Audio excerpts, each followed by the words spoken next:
নমস্কার বন্ধুরা, আপনারা দেখছেন মিউজিক ইলেকট্রনিক্স টিভি। বন্ধুরা, আমি আপনাদের আর একটা জিনিস দেখাচ্ছি আজকে, খুব মনোযোগ সহকারে দেখবেন।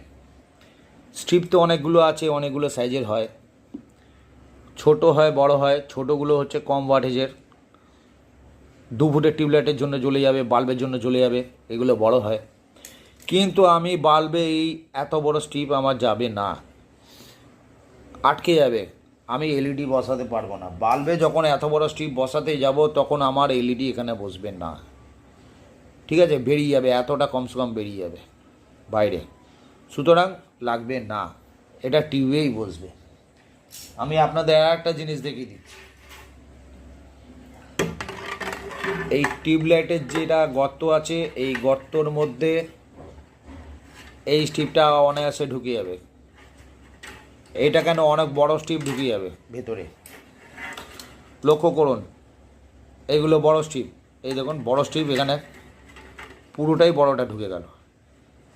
আপনি আর একটা দেবেন, এই দেখুন এখান থেকে চাপ দিন, আপনার দেখবেন ডবল স্ট্রিপ ঢুকে যাবে, ঠিক আছে? আমি আপনাদের দেখাচ্ছি এবার যেই জিনিসটার জন্য ভিডিও করছি।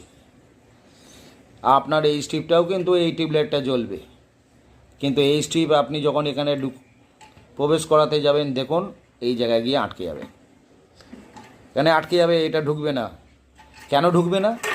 কারণ বাল্বের মধ্যে এইটুকুনি জায়গা পোর্শন থাকে যেটা নিচের কিছুটা ঢুকে যায়, আর দেখুন এতটা জায়গা যেটা পাচ্ছে, এই জায়গাটার মধ্যে বাল্বের যে পাত্তিটা আছে ওইটা লেগে যায়, বসেও যায়, আর এই দেখবেন আপনার এলইডিটা বসে যাবে। সুতরাং এটা বাল্বে যাবে, যেটা হোল্ডারে আমরা ইউজ করছি।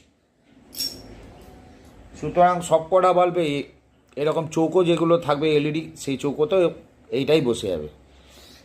আর কেন বলছি এই বড়গুলো যাবে না? বড়গুলো গেলেই এই দেখুন বডি টাচ হয়ে যাবে, শর্ট হয়ে যেতে পারে, যার জন্য বড়গুলো লাগবে না। দ্বিতীয় কথা, এই যে হচ্ছে বাল্বের 220 লাইনটা, এই যে মাইনাস প্লাস এখানে আমি করে রেখেছি, 220 লাইনটা, এই হচ্ছে 220 লাইনের তার। এখান থেকে ডিসি ভোল্টেজ বেরাচ্ছে। যে কোনো সার্কিট খারাপ আছে ভালো আছে, আপনি দেখতে পারবেন একটাই জিনিস, এখানে লাইনটা চেক করবেন, ডিসি 200-তে দেবেন, মাল্টিমিটারে 200-র মধ্যে আপনি চেক করে বুঝতে পারবেন যে এর ভোল্টেজ হাই ভোল্টেজ নিচ্ছে নাকি একদম লো ভোল্টেজ নিচ্ছে। একদম লো ভোল্টেজ নিচ্ছে তখনই বুঝবেন এর মধ্যে কোনো ডিফেক্ট আছে।